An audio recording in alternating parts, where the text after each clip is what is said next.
I spend a lot of my time speaking to other content creators and people in the investment space about how they actually structure their portfolio and how they think about their investment future. So today I'm going to do a little bit of a role reversal, and I'm actually going to think about this for myself. And it's something that I've been thinking a lot about lately, actually, how I structure my portfolio for the future, considering which stocks, which companies, which sectors, and which allocations make sense for me the most moving forward. And this has led me to think that I really need to make sure that I'm thinking about the future instead of actually thinking about the past, looking behind my shoulder and actually trying to replicate what has done well so far. So I need to think about what I think the world will look like in 5 years, 10 years, 15 years, 20 years. And then I need to select those companies very carefully that I think are most aligned and are best fitting to actually serve that new future. Now, of course, no one knows for sure. No one knows what is going to happen tomorrow, let alone in 5 years. But hey, that is part of investing. We must take some level of risk to get some level of reward. And of course, you can do your research. You can do deep dives. You can look into trends, statistics. You can think about what things have already happened and how that might develop and what could happen in the future. And then using all that information, you can at least make a very educated jab at what could come. But just like back in the past, not many people actually predicted how phones would evolve, how they would become mini computers in someone's pocket, or that Apple would actually be the single company that revolutionized how we interacted with our phones, how we use them to communicate, how we use them to work, how we entertain ourselves on a daily basis. Apple came in and it just shook everything up. And now, speaking today in 2024, it seems crazy that iPhones haven't always been what they are now. And they've done this, of course, by building an interconnected ecosystem of services and products. And similarly, we have Amazon, who completely transformed the e-commerce industry by making online shopping not just reliable and seamless, but also cost-effective. Now, just because companies like Amazon, Apple, and Tesla have reshaped industries before, it doesn't mean that those same companies can't actually go on to do it again. And in fact, I strongly believe that some of these companies will play a significant role in the future, but we'll get onto that in just a minute. Now, I'm actually mid-process doing this, by the way. This is something that isn't just something you do once and you move on. You should constantly come back. You should constantly think about, are these companies in my portfolio best serving me for my goals, my situation, my risk tolerance, and for the future? So I'm constantly doing this, but I'm not in any rush because ideally, I want to be early.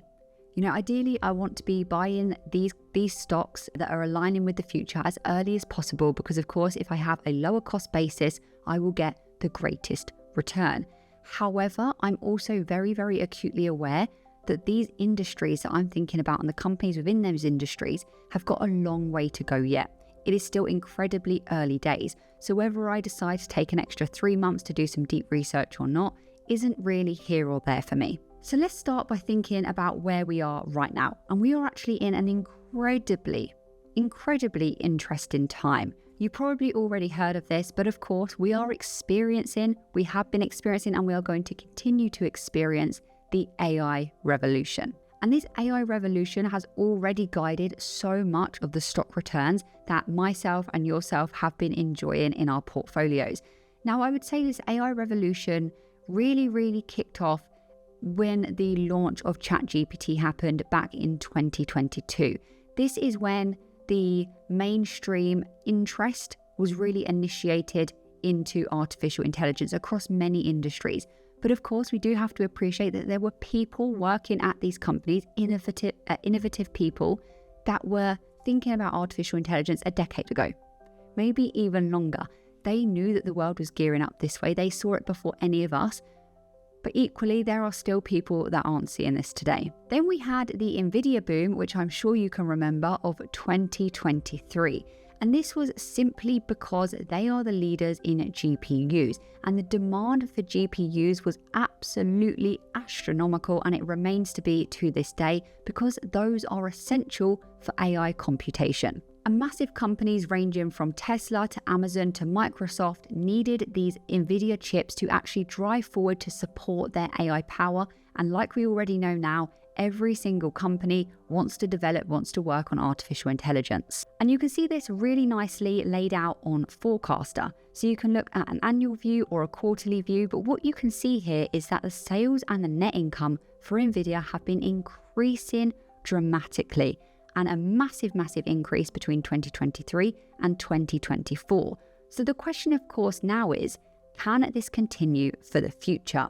And actually, if we scroll down, something Forecaster does that's really interesting for any stock and any indices, any index as well, is it tells you based on 3 different data points whether a stock is undervalued, fairly valued, or overvalued. So the 3 different methods of valuation that Forecaster uses to actually get this figure is the discounted cash flow, the Peter Lynch method, and the economic value added. So it takes all of those and then it takes an average. And what you can see here is that actually right now, Forecaster is telling us that Nvidia stock is currently 24.47% above the fair value. So it's actually saying that right now the fair value and the current price isn't really aligned, and this could be a little bit overvalued. However, what I want to say is that you have to really think about your personal situation when making investment decisions. Right now, someone may decide not to invest into Nvidia because, it could be a little bit overvalued, and that might work for them. But for someone else, they might decide to continue to dollar cost average into the position because of their long-term horizon and how they really see Nvidia as being an integral part of that continued AI revolution. So, it's very subjective. You need to make your own investment decisions, of course. We can also see at the bottom of this page, the revenue by products. And this is super interesting because if you hover over these bars here, you can see how much this has changed. And what I'm seeing is a big increase in the data center revenue. And we see this when we see their earnings. The data center revenue for Nvidia has been one of the main stars of the show. But I really do like that Nvidia is quite a diversified company. And I don't think many people really think about that when they're considering Nvidia in their portfolio. Forecaster does many other things, and if you want to try it out, you absolutely can for free. Use my link in the description below, and if you like what you see, you can sign up using the code Hayley10 at checkout for 10% off. Link in the description below. Anyway, all of this that we're seeing at the moment is just the start of artificial intelligence. I very strongly believe that we are incredibly early right now. This is going to be one of the biggest revolutions that we have ever seen. So from an investment point of view, it wouldn't make any sense to just exclude and ignore the opportunity that is in front of us. To me, the AI revolution is going to be comparable to events that we've seen in the past. The Industrial Revolution, the advent of the internet, the development of electricity. However, this is really going to be bigger. And the reason for this is because of how much it can grow the society. And the fact that the impact is already being felt across many industries, from finance to manufacturing to transportation to healthcare, it's already doing that to such a large degree that it makes me think once this stuff gets more powerful, once we understand how to interact with it more, once it's expanded in its use cases, what could the new world look like? And this all, of course, means that massive amounts of money will be added to the market. Ignoring AI, in my opinion, is kind of like standing in the middle of a stampede and not moving forward and just standing and letting everyone else charge past you. So how do we actually align our portfolios to make sure that we have exposure to this growing artificial intelligence trend that we are seeing? Well, of course, I can just tell you what I do. So I already have Nvidia in my portfolio. Now, Nvidia is in my largest position, and I only actually started adding it December last year. So I've seen some significant growth on that position. I'm very happy. But of course, we all have a little bit of what if, a little bit of regret when it comes to investing. That is completely normal. The mind is powerful. Controlling the emotions is probably the most important thing that anyone can do when they enter into an investment journey. Alongside Nvidia, I have Palantir, I have Tesla, I have Amazon, and I have Alphabet. Although my position in Alphabet is very insignificant, it's pretty small for me. All of these arguably are artificial intelligence plays. People will think that maybe Palantir, maybe Tesla, especially Tesla, isn't an artificial intelligence company, it's a car company. this is not the video for that, so we'll just move on. Now, Tesla and Palantir are my largest positions, and I wouldn't say that the AI revolution is the only reason that these two have such a big portion of my portfolio, but I'll explain that in just a second. Let's just think about Palantir for a second. Now, Palantir, to me, alongside with Tesla, is one of these companies that are really driving how people think and how people utilize artificial intelligence in their everyday life. Now, of course, Tesla is a real life example of this with full self-driving, robotics, all of these things. Palantir is a little bit harder to understand because us as retail investors, we don't necessarily have that ability to actually interact with the software. Some people do, of course, but not everyone does. Palantir's products are mainly reserved for, organizations, commercial and government organizations. But let's just think about what Dr. Alex Karp has said. He has said that all the value in the market is going to chips and ontologies. Now, we've already kind of dealt with chips when we're thinking about NVIDIA. But ontologies are really important because these are the things that give LLMs the value, large language models. LLMs are becoming a bit of a commodity. They're very nice to have, but they're not a necessity. And businesses and people around the world are waking up to this. So as soon as people know, hang on, I don't just need an LLM, I actually need to make this stuff work in my organization, I need it to be useful, that is when they come knocking on the door of Palantir. Palantir does something else very well as well. They provide foundational software, meaning their products can be used by businesses to actually build upon. And this is very, very scalable. And what we keep hearing from many, many use cases happening at AIPCon days is that Palantir is enabling businesses to actually be proactive rather than reactive. And this is meaning that these businesses, whether it's on the healthcare side, the finance side, a government organization working in the defense sector, it doesn't matter. There are very, very good outcomes, whether that's saving efficiency, whether that's saving time, saving lives, saving money, meaning that you have happier customers, meaning that your staff have less headaches because they're not having operational headaches that they were before. All of these things are massive, massive outcomes. Another thing that I'm seeing happen in the world that is only going to intensify is autonomy and automation. These ideas are all about saving time and making lives easier. And this fits in to many, many different sectors. Autonomy doesn't just apply to Tesla. Automation doesn't just apply to maybe Palantir. They can be broken down further. And of course, there is a lot of overlap with AI. But in terms of my portfolio, I'm particularly bullish on Tesla's autonomous future and how that will actually impact the world, because I think it's really, really big. Now, the big one here, of course, is FSD, full self-driving. Tesla is actually really, really close, I would say now, to being able to say that they have solved autonomous driving, which of course is powered by artificial intelligence. You've got to, of course, decide whether you think this is going to happen or you just think it's going to simply disappear and it's never going to become a thing and cars as we know them today aren't going to get replaced. Of course, I think it's going to happen. And Cathie Wood actually said that autonomous driving is the biggest artificial intelligence project in the world. She's also mentioned that it will give rise to new industries. And actually, she thinks it could generate $4 trillion in revenue in the next 5 years alone. Now, whether that timescale is accurate or not, who knows? I'm not here to argue with that. But what I do agree with is how much money this is going to add. And for me, this is a very obvious play in my portfolio. Tesla is the clear winner. They are ahead by so much. They have a data advantage. They have the ability to scale, which, making a prototype of a self-driving car or of any product, great.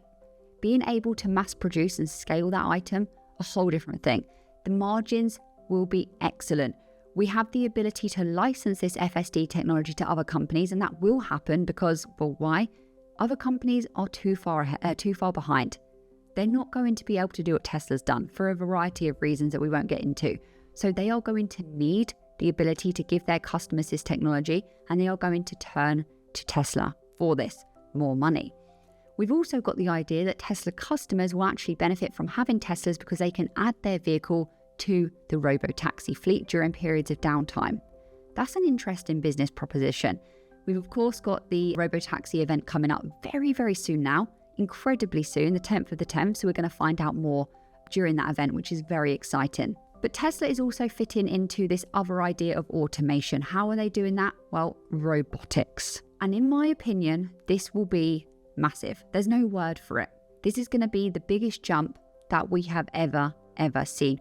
way bigger than autonomous driving, way bigger than what we've seen so far in terms of artificial intelligence. The addition of humanoid robots will completely change society as we know it, but also the labour market. I think that Optimus, without a doubt, will be the single product or service that Tesla has ever had that will add the most value to Tesla stock ever, or to actually any stock that we've ever seen before.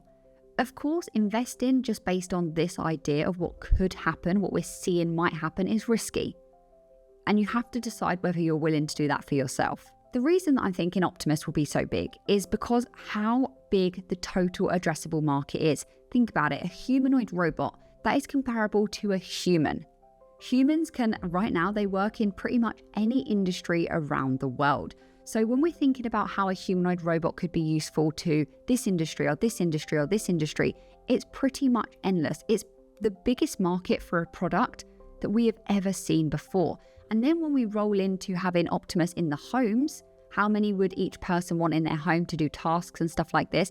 Obviously, we can think about costs, how people can afford them, stuff like that. But if they get low enough in price, which happens over time, economies of scale, you know, this curve that we see time and time again, we could expect people to want at least one in their home. If we then just think about the people that can maybe afford to have one in their home, that is still a lot of people wanting Optimus. But before they're in homes, they of course will be in businesses, first in Tesla factories, then other people's factories, other companies' factories, and then just working in different businesses around the world. The reason that businesses are going to want Optimus, and not just one, they're going to want many, is because these humanoid robots can do the work that humans can do a lot more efficient. They don't need to be paid. They don't need to be given time off.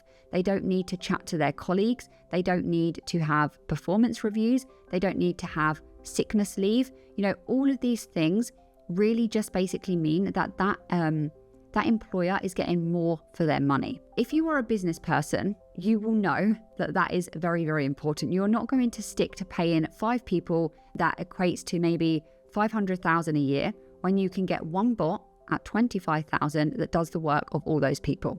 It is a no-brainer. Now again, there are other companies trying to develop humanoid robots, so I could put my money elsewhere. But for me again, it is a no-brainer. I am opting for Tesla in my portfolio to get exposure to this new era that we are seeing. Why? Well, it's because when I'm thinking about Optimus, I'm thinking about who can scale this, not just who can make this product really well, which, you know, hardware and software is what goes into Optimus. Who do I think can do that? Tesla, but also the ability to scale. To make this really successful, you need as many as possible out there. And they already have that experience in high volume manufacturing from their EVs, and they have experience of economies of scale.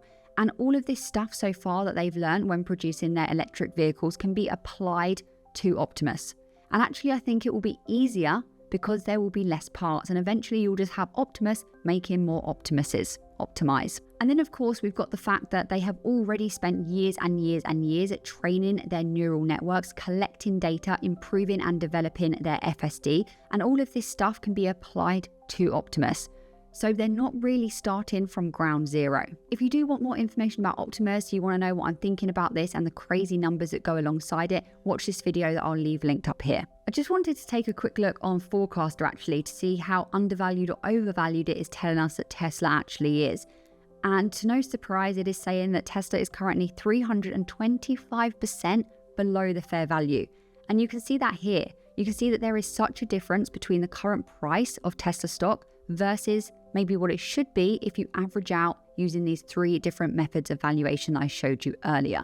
I have to say, I absolutely agree. And my investing reflects this. I very much think that Tesla is one of the most undervalued positions right now if you're thinking about the long term. In terms of robotics too, Nvidia actually comes back into this. So you're seeing that the positions that I have actually all interlink in some way, and they actually have an impact on lots of different industries that I'm thinking will change the world for the future. So in terms of Nvidia, they are preparing for the robotic revolution too. But Jensen has already been very, very vocal about how big he thinks robotics will be. And Nvidia are actually developing the Jetson platform, GPUs, and the Eich platform, all which help develop robotics further. The other area that I'm really thinking about right now, and I actually made a video in November last year about this, is genomics and personalized medicine. And actually this is another thing that Jensen has spoken about before. Put simply, the price to actually sequence a human genome has now reduced so much that it has made genomics, and in particular gene editing, possible, which then begins to open up personalized medicine. And this evolution that, we are still so early on is basically going to allow tailored treatments based on individual genetic profiles. This enhances efficiency and reduces side effects, which will be massive in this industry. And the piece of technology that I'm particularly interested in right now is called CRISPR. CRISPR basically allows biological scissors. I think that's a good way to think about it. It allows you to cut out certain bad parts of genes that are causing disease, and you can actually modify these. So you can take someone from suffering from a disease to being cured, not just treated, because you're actually removing what is causing it at a genetic level. This next era of medicine is incredibly early. We have a lot of years left in this, and there's going to be so much regulation surrounding this. So right now, I think it's very difficult to pick a winner, in my opinion, but I do think it's a trend that people should be aware of. It is a shift that we are going to see, again, just in my opinion. So what I'm trying to basically do with my portfolio is I'm trying to look for trends, I'm trying to look for themes, I'm trying to look for things that are changing, the way that I see the world shifting, and then I'm trying to find the companies that I think are best to give me exposure to that. And then in terms of my exact strategy, it's basically dollar cost averaging, and that is because I still think we're very early in a lot of these trends. And then I have a little bit of cash on the side so that if I see Tesla dip or Palantir dip significantly, anything like that, I have money there ready to go. There are other areas that I'm seeing potential in that I'm currently doing deeper research that I haven't yet shared on YouTube. I will do that if I ever decide to make a move, of course. And if I add a position or sell a position, I will let my members on Patreon know. If you do want to try the Forecaster platform, remember you can for free for 7 days. And if you like what you see, you can use the code Hayley10 at checkout to get yourself 10% off. Link for that is in the description below. Thank you so much for watching this video. I know it was a bit rambly. I hope it provided you with a little bit of value. And do let me know in the comments actually how you think about your investing for the future.